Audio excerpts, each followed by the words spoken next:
बिल्कुल एक दिन बीता भी नहीं कि यहाँ पर ऐश्वर्या राज सिंह जो पूर्वांचल से आते हैं, बस्ती जिले के रहने वाले हैं, उनको प्रदेश का अध्यक्ष यहाँ पर पहले की तुलना में उनको सीटें मिलती हुई दिखाई पड़ेंगी, क्योंकि यहाँ पर दावेदार बहुत। आरएलडी यूपी प्रदेश अध्यक्ष रामाशीष राय को पद छोड़े हुए एक दिन भी पूरा नहीं होता है कि जयंत चौधरी आनन फानन में ऐश्वर्या राज सिंह को अध्यक्ष बना देते हैं। इसके बाद सवाल खड़े होते हैं कि इतनी जल्दबाजी कैसे?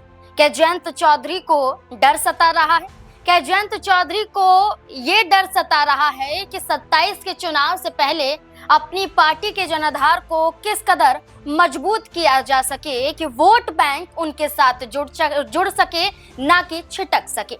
ऐसे में ऐश्वर्या राज सिंह को प्रदेश अध्यक्ष बनाया तो गया, लेकिन साथ ही साथ एक बड़ा बयान भी दिया गया और इस बयान के साथ माना जा रहा है कि क्या जयंत चौधरी की पार्टी बीजेपी के साथ जुड़े रहना चाहती है या फिर बीजेपी को ही बड़ी चुनौती देना चाहती है। दरअसल ऐश्वर्या राज सिंह को यहाँ प्रदेश अध्यक्ष बनाया तो गया, लेकिन इसके साथ साथ उन्होंने बयान दिया कि उनकी पार्टी 403 सीटों पर लड़ेगी, यानी कि सभी सीटों पर चुनाव लड़ेगी। किसी सीट पर नल तो किसी सीट पर कमल चुनाव चिन्ह के साथ, पार्टी चिन्ह के साथ जो प्रत्याशी हैं वो मैदान में उतरेंगे। लेकिन शुरुआत में ये कहना कि सभी 403 सीटों पर चुनाव लड़ने के लिए आरएलडी तैयार है और घुमा फिरा कर इस बयान को पेश करना ये बताता है कि जयंत चौधरी की पार्टी के अंदर भी बड़ी रणनीति बन रही है और इसी रणनीति के तहत गठबंधन पर चुनौतियां भी खड़ी हो सकती हैं।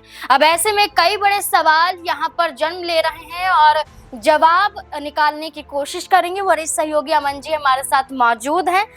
सर, शुरुआत में ही यही बड़ा सवाल बन जाता है कि ऐश्वर्या राज सिंह जो युवा चेहरा हैं और इनको प्रदेश अध्यक्ष बनाया जाता है और साथ ही साथ उनका ये कहना कि 403 सीटों पर उनकी पार्टी चुनाव लड़ने के लिए तैयार है, इस बयान को कैसे देखते हैं? क्या बीजेपी को ही चुनौती दी जा रही है?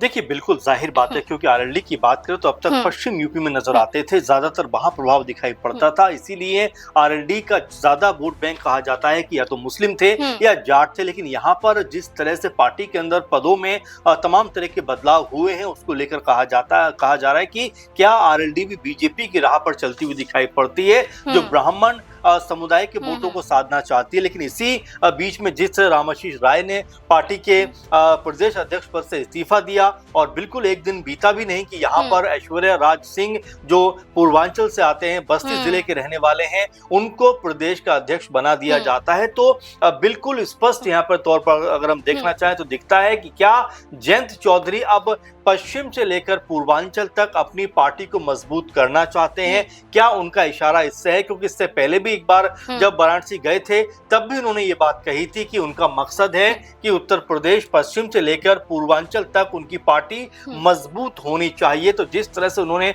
ऐश्वर्या राज सिंह को प्रदेश अध्यक्ष बनाया है, उससे कहीं ना कहीं संदेश जरूर गया है कि अब पश्चिम की नहीं बल्कि पूर्वांचल तक आरएलडी पार्टी मजबूत होने वाली है। और जो बात आप कह रहे थे कि क्या इस तरह का जो इशारा करके उन्होंने बीजेपी को चुनौती देने का काम किया है, तो देखिए राजनीतिक तौर पर ये नहीं कहा जा सकता कि अगर एक दल दूसरे दल के साथ में गठबंधन में है तो हमेशा तक ऐसा ही रहने वाला है, क्योंकि 2022 में यही आरएलडी, यही जयंत चौधरी समाजवादी पार्टी के साथ में थे, लेकिन उसके बाद बीजेपी के साथ आ गए। तो ये तयशुदा नहीं है कि हमेशा तक बीजेपी के साथ रहेंगे, इसलिए अपने आप को अभी से मजबूत करने का प्रयास कर रहे हैं। लेकिन आपको ये भी समझना पड़ेगा कि बीजेपी जो अब तक उत्तर प्रदेश में अपने आप को बड़ा मजबूत मानकर चल रही थी, क्योंकि 14 और 19 के दोनों चुनाव आप देखिए, दोनों में अपरंपार कह सकते हैं सीटें बीजेपी की झोली में आई, उनको मिली। लेकिन 2024 तक आते आते पार्टी के अंदर वो ताकत दिखाई नहीं पड़ी, वो जोश और उत्साह दिखाई नहीं पड़ा, क्योंकि 32-33 सीटों पर बीजेपी लोकसभा चुनाव में सिमट जाती है और सबसे बड़ी पार्टी बनकर उभरती है समाजवादी पार्टी। तो अब तक 2 चुनावों से बीजेपी, लोकसभा की हम अगर बात करें तो 2 चुनावों में बीजेपी ने मजबूती के साथ में अपना पक्ष रखा, लेकिन 24 तक आते आते कहीं ना कहीं समीकरण बदलते हुए दिखाई पड़ते हैं। इसके अलावा एक और बानगी आप देखें कि 2017 की बात करें तो 300 से ज्यादा सीटें बीजेपी लेकर आई थी, लेकिन 22 तक आते आते ये आंकड़ा 50-60 सीटें घट जाता है और 250 के आसपास का रह जाता है। तो मिला जुला कर दोनों स्थिति में बीजेपी बहुत ताकतवर दिखाई नहीं देती। ऐसे में अगर उनके सहयोगी दल इस तरह से अपने बयान जारी करते हुए दिखाई पड़ेंगे कि भाई 403 पर हम लड़ेंगे, जिसमें कमल होगा, नल होगा और भी तमाम दल होंगे, इस तरह की बातों को कहते हुए नजर आते हैं, तो उनका इशारा साफ दिखाई पड़ता है कि क्या आने वाले चुनावों में वो बड़ी तैयारी करते हुए दिखाई पड़ते हैं। और जो अध्यक्ष का बनाया है प्रदेश का, वो पूर्वांचल से बनाए जाने का क्या मकसद है, और सिर्फ एक दिन के अंदर ताजपोशी हो जाना क्या पहले से ही प्लान सब कुछ था। कुल मिला जुला कर देखा जा सकता है कि आरएलडी अब वो पुरानी आरएलडी नहीं है जो सिर्फ जाट और मुस्लिम वोट बैंक पे फोकस करते थे। वो ब्राह्मण समुदाय को साधना चाहते हैं, वो पूर्वांचल को साधना चाहते हैं और तमाम तरह से अपनी पार्टी को बड़ा करना चाहते हैं। पूर्वांचल में वो सभी सीटों पर एक तरह से प्रभाव छोड़ना चाहते हैं और वो हर वर्ग को साथ लेकर चलना चाहते हैं।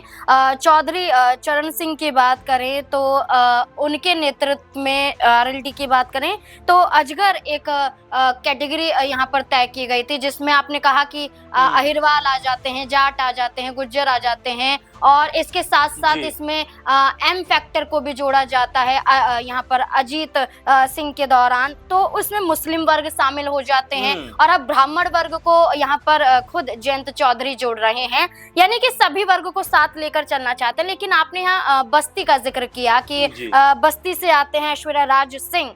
अब ऐसे में बस्ती में 5 विधानसभा सीटें हैं और ऐसे में ये सवाल भी उठता है कि क्या अगर बीजेपी के साथ ही रहते हैं तो क्या यहाँ से आरएलडी का कोई प्रत्याशी उतरेगा, क्योंकि अब तक देखा जाए बीजेपी, समाजवादी पार्टी या सुहेलदेव समाज पार्टी ही यहाँ से अपने प्रत्याशी को उतारती आई है और कोई ना कोई सीट पर सपा और यहाँ पर बीजेपी और यहाँ पर सुहेलदेव की पार्टी से कोई ना कोई विधायक है। क्या यहाँ पर अब जयंत चौधरी की पार्टी से उतर सकता है, क्योंकि मजबूत चेहरा वो यहाँ पर प्रदेश अध्यक्ष के तौर पर ऐश्वर्या राज सिंह को उतारते हैं? देखिए, बिल्कुल इसमें कोई दोराय की बात नहीं होनी चाहिए, क्योंकि पूर्वांचल से अगर उन्होंने अपनी पार्टी का प्रदेश अध्यक्ष बनाया है तो जाहिर बात है कि उनकी उम्मीद और मंशा कहीं ना कहीं पूर्वांचल तक पहुंचने की है। और बस्ती समेत तमाम क्षेत्र की बात करें तो क्या उस तरफ से भी उनके प्रत्याशी उतरते हुए दिखाई पड़ेंगे। लेकिन यहाँ पे जो इंटरेस्टिंग फैक्ट है वो क्या है कि देखिए, जब जयंत चौधरी समाजवादी पार्टी के साथ में थे, 2022 चुनाव की बात है, उस वक्त समाजवादी पार्टी ने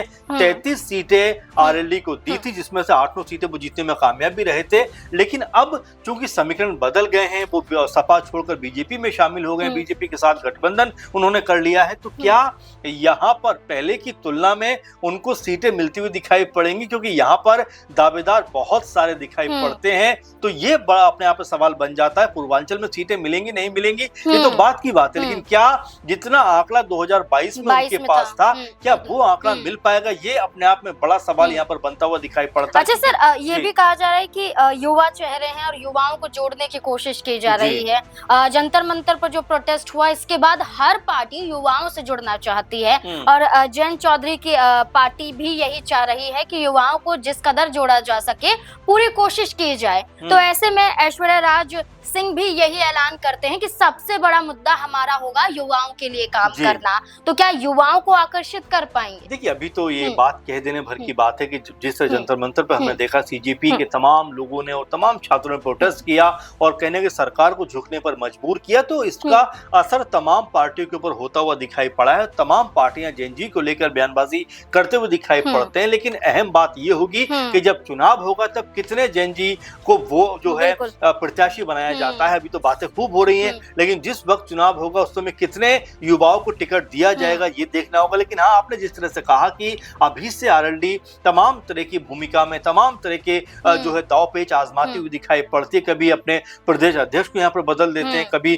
केसी त्यागी को आरएलडी में शामिल कर लेते हैं। लेकिन यहाँ पर यह भी समझना पड़ेगा कि पश्चिम में अब तक जो जाट लैंड कहा जाता है, वहां पर सबसे ज्यादा मजबूत पार्टियों में से आरएलडी दिखाई पड़ती थी। लेकिन क्या आरएलडी के अंदर अब वो विश्वास और उत्साह है जिसकी बिना पर वो 2022 में चुनाव लड़ी थी, उसकी बिना पर जब वो 24 में हालांकि बीजेपी के साथ आ गए, क्योंकि 7 सीटें उस वक्त अखिलेश यादव ने ऑफर की थी, लेकिन जयंत चौधरी ने कहा कि नहीं, हम आपके साथ नहीं जाएंगे और बीजेपी ने बस उनको 2 सीटें दी और वो उसमें चुनाव लड़ते हुए दिखाई पड़े। तो क्या वही स्थिति 2027 में भी दिखाई पड़ेगी, जब अखिलेश यादव ने उनको 33 सीटें दी लेकिन बीजेपी यहाँ पर क्या उनकी सीटें कट करती हुई दिखाई पड़ेगी। तो अभी संभावनाएं कई तरह की हैं, कई तरह की अटकलबाजियां हैं, लेकिन हाँ ये जरूर मानना पड़ेगा, समझना पड़ेगा कि अब जो जयंत चौधरी हैं सिर्फ उत्तर प्रदेश पश्चिम तक सीमित नहीं रहना चाहते, बल्कि वो पूर्वांचल में भी अपनी पार्टी को बड़ा करना चाहते हैं, किसानों के मुद्दों को उठाना चाहते हैं।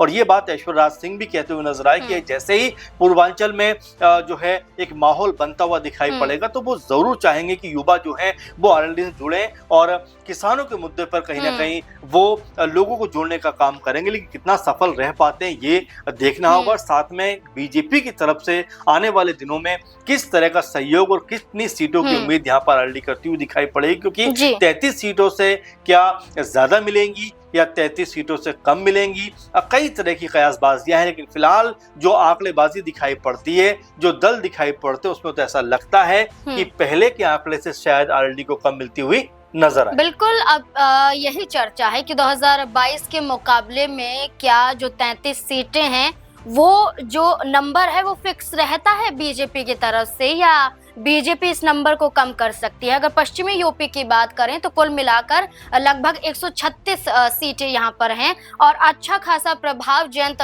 चौधरी की पार्टी इन सीटों पर छोड़ती है। खास तौर पर बिजनौर की बात करें, बागपत की बात करें, मेरठ की बात करें, यहाँ पर प्रभाव अच्छा खासा देखा जाता है। लेकिन अब देखना होगा कि बीजेपी क्या फैसला लेती है। एनडीए गठबंधन में जब बैठक होगी तब क्या फैसला लिया जाता है। जयंत चौधरी की पार्टी की तरफ से प्रदेश अध्यक्ष ने तो ऐलान कर दिया, लेकिन तय होगा एक बैठक के बाद, और इस बैठक के बाद क्या होगा सीटों का बंटवारा, ये देखना काफी अहम होगा। आपको क्या लगता है, क्या मिलेंगी जयंत चौधरी की पार्टी को मन मुताबिक सीटें या फिर नहीं? आपकी क्या राय है? कमेंट सेक्शन में अपनी राय जरूर दें। धन्यवाद।